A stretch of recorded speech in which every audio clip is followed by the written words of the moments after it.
मध्य प्रदेश में मोहन मंत्रिमंडल का पहला विस्तार हुआ। 13 अनुभवी चेहरे, 4 नए चेहरे समेत कुल 28 मंत्रियों के शपथ ग्रहण की आज प्रक्रिया पूरी हुई।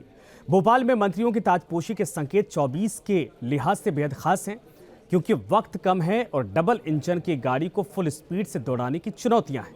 ऐसे में मोहन मंत्रिमंडल में किसे क्या पोर्टफोलियो मिलता है, इस पर सबकी निगाहें टिकी हैं। मगर सबसे पहले समझिए आखिर वो कौन सा फॉर्मूला रहा जिससे टीम मोहन के स्पेशल 28 का ब्लूप्रिंट तैयार हुआ है।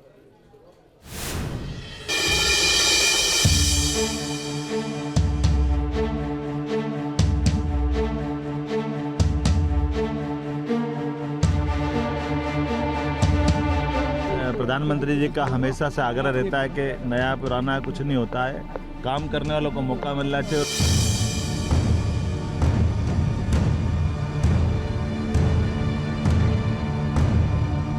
मिशन 2024 में जीत की हैट्रिक लगाने के लिए ब्रांड मोदी टॉप गियर लगा चुके हैं।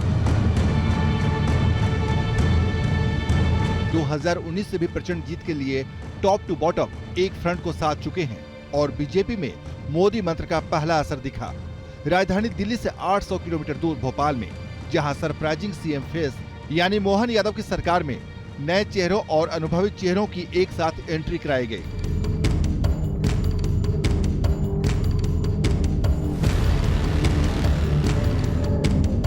कोई 12 साल कैबिनेट मंत्री रहने का तजुर्बा रखता है, किसी के पास पीएम मोदी के साथ काम करने का लंबा अनुभव है।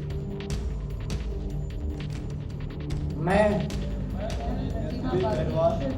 शपथ लेता हूं। कोई पहली बार विधानसभा चुनाव जीत कर आया। सबको बीजेपी के अभेद्य किले मध्य प्रदेश में एक साथ टीम मोहन का हिस्सा बनाया गया। यानी मोहन मंत्रिमंडल की ताजपोशी में सिर्फ एक क्राइटेरिया काम नहीं कर रहा था, बल्कि एक एक सीट, एक एक क्षेत्रीय और सामाजिक समीकरणों को ध्यान में रखकर कुल 28 मंत्रियों को पद और गोपनीयता की शपथ दिलाई गई। इसमें 18 कैबिनेट मंत्री, 6 राज्य मंत्री स्वतंत्र प्रभार और 4 राज्य मंत्री बनाए गए। विधानसभा चुनाव जीतने पर सांसदी छोड़ने वाले 3 कद्दावर नेताओं को कैबिनेट मंत्री बनाया गया।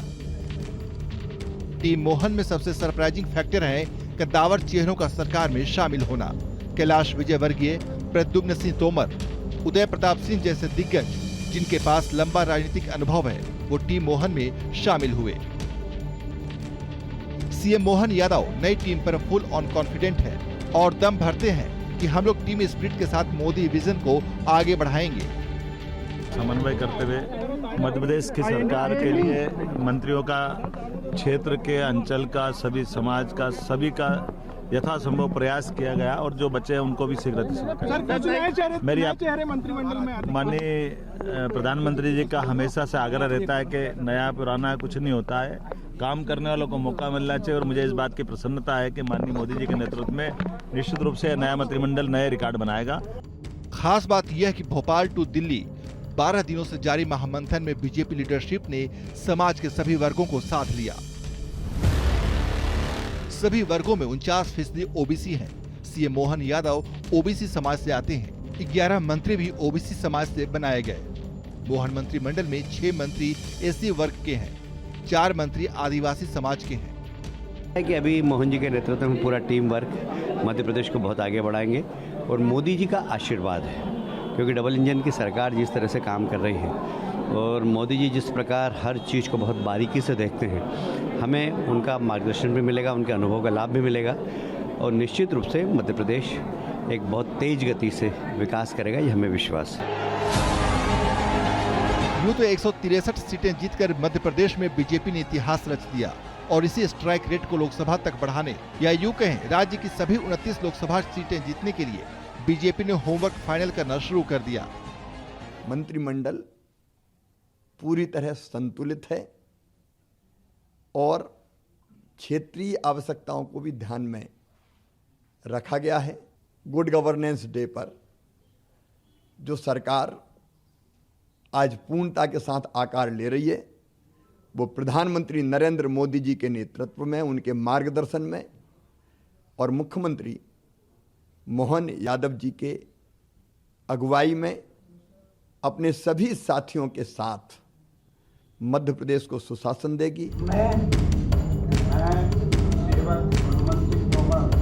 सोशल इंजीनियरिंग, जातीय समीकरण और नए अनुभवी चेहरों का संगम, यानी मध्य प्रदेश में बीजेपी ने अपने हर फॉर्मूले को 24 की कसौटी पर कस दिया।